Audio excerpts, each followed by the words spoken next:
This talk will be on Exertion games and unconventional play spaces, but I think I'll be mostly talking about the latter. My name is Chad. I'm a game designer from Melbourne, Australia. I recently completed my undergraduate in game design and started a PhD. I'm a game runner and ambassador for a playful group called Pop-Up Playground, and I also curate and co-direct a monthly local multiplayer games gathering called Hovergarden. And today I want to talk to you about designing video games for public spaces, looking particularly at a game I designed called Cartload of Fun. And it's a collaborative two-player game that I designed for trams last year. Before we start though, I want to play a little game with you guys. Actually, no, you guys are going to play, I'm just going to watch. I want you all to turn to your left or right and introduce yourselves to your neighbors. And I want you to mention three things to them. The common space you usually play games in, the most unusual space you've played games in, and a really weird and wacko space that you'd love to try and play in. Okay, go for it.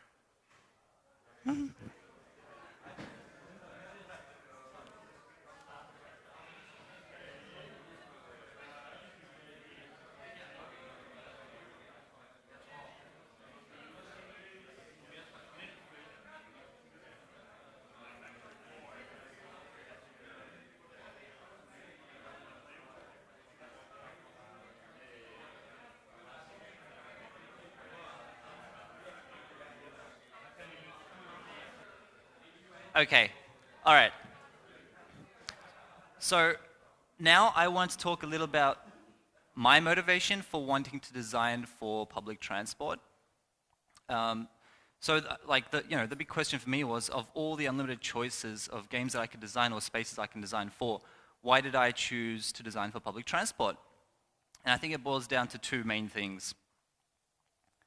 Firstly, I'm really fascinated and intrigued by the thought of playing games in different and interesting and weird and wacko spaces, or places that we don't usually play games in, and also unusual ways in which we play as well, and of course the different people we can play them with too.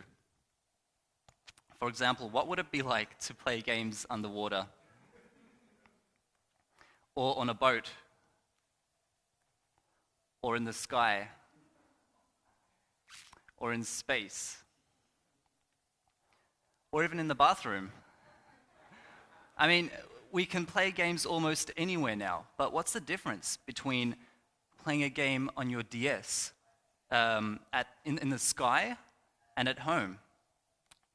We know there's a difference in the experience that the players have, but what does that experience mean? I mean, what does the experience of the swaying of the boat add to lemon jousting?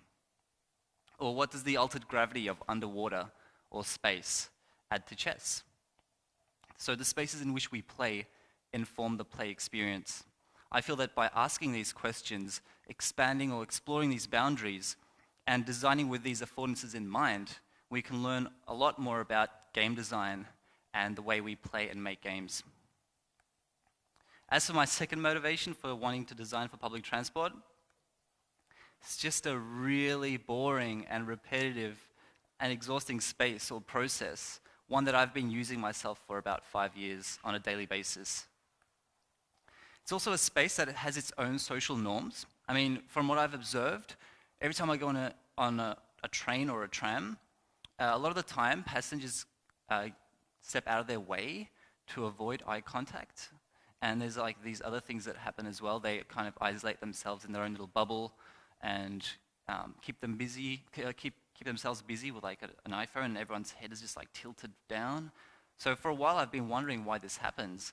I remember one day when I was heading back from university back home, it was rush hour, so the whole train was really packed and crowded. We're shoulder to shoulder, and I was holding onto this bar, and I was looking around at what people were doing because I was bored, and they weren't doing anything, nothing at all. Everyone was just gazing, doing nothing. So I had this sudden urge to just yell out, "I spy with my little eye," just to see what happens. And then I thought, hey, I can design for this space. Imagine how weird that'd be. Imagine what I could learn as a designer and what the passengers can learn as players and spectators. It might be disruptive, but maybe that's what the space needs. And that was my motivation. Okay, so onto the game itself.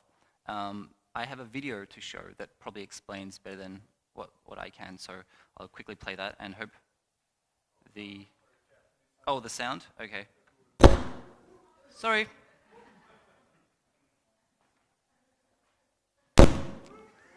Sorry.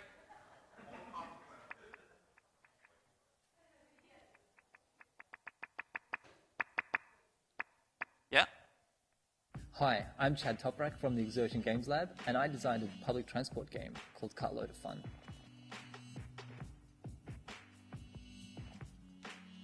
Travelling on public transport can often be an unengaging or boring process, so we thought, why not place a game in the space? We designed a digital game called Cartload of Fun and placed it in the space to see how people would behave and respond to it. And what we found was that it was hard for a lot of people to play the game, yet a lot of people would be engaged, whether it be watching the players who are playing or the players playing the game with complete strangers. The game consists of 2 sensors which are attached to the poles in the space, an Arduino board which is connected to a laptop. We tried different methods of displaying the game to the passengers, one being projecting it onto the space. We tried projecting it onto the floor, onto the walls and ceiling of the space, but we often found that the sun shining through the windows would block the view. We then used screen-based displays such as tablets and laptops, and we found that worked better for us. What we're trying to do with the project is to get game designers and the general public to rethink where we play or how we play, or even with whom we play, because I find that very important and something that's going to be changing a lot in the future. Okay. Okay, so just to recap, Cartload of Fun is a 2-player, co-located and cooperative game that's designed for public transport, specifically for trams. The games are very simple. We attached these sensors onto the poles, and all the players have to do is squeeze to play the game. So 2 players squeeze the sensors, both players work together.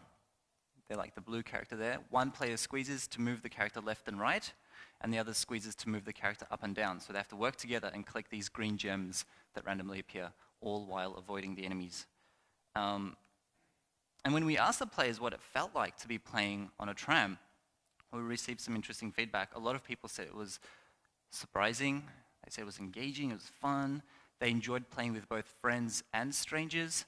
Playing with strangers or just playing there in general made them more self-aware, maybe because they were kind of performing and things like that.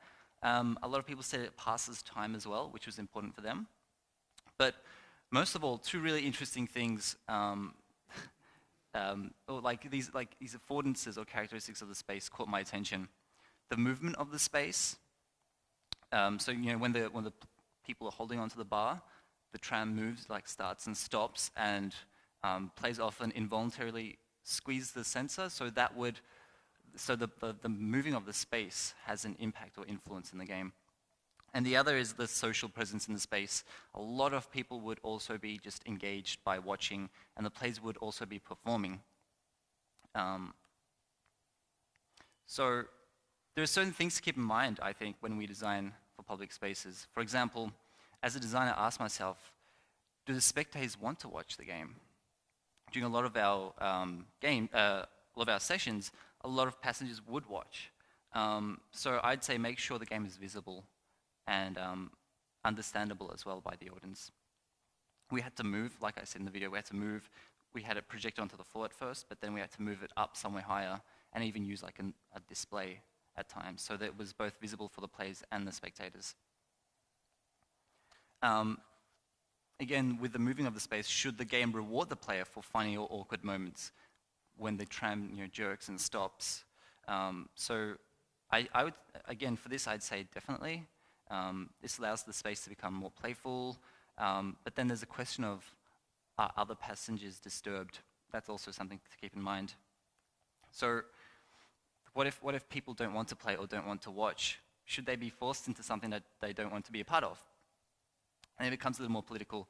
Personally, I would probably not advise you to force people to play.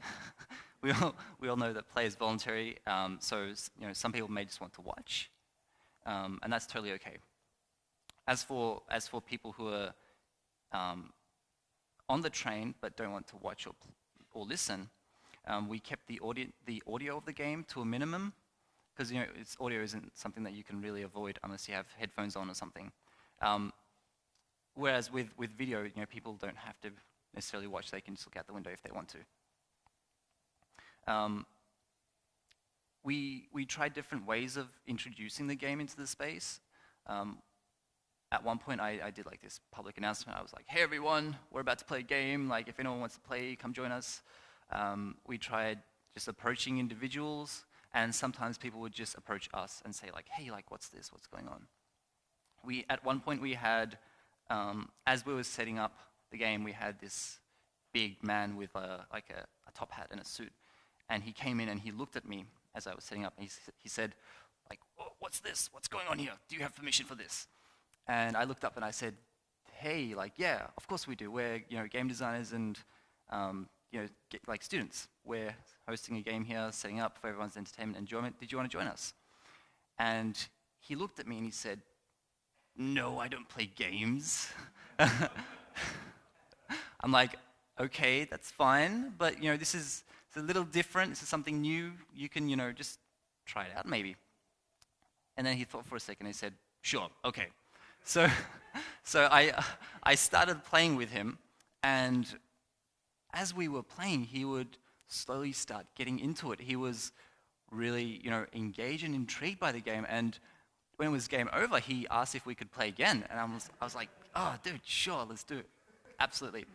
So he got really into it, and he was having fun, and he was smiling, and by the end of it, he thanked me, and I was like, "Yes, change one person." But when I asked him what it felt like to be playing on a tram, like all the other people would be like, "Oh, it was different, it was weird and stuff." This guy, he thought for a bit, and he said, "Yeah, it was pretty normal."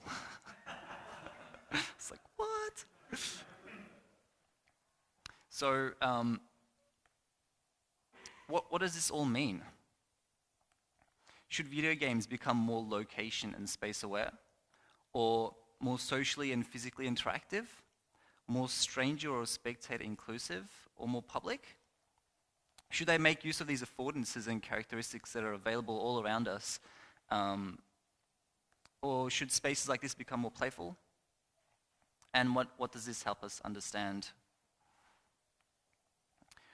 I don't know for sure, because I've only designed for trams, and I'd love to explore all these different other spaces that we can design for that have like unique and weird and micro affordances. But what I've learned through the tram game is, yes, we totally should. Going from what the tram people said, it makes the space more interesting, more weird, more fun, less boring, and more enjoyable, I guess. So I urge you all to think about the role of the space when we design games for public spaces. And that's it. Thank you.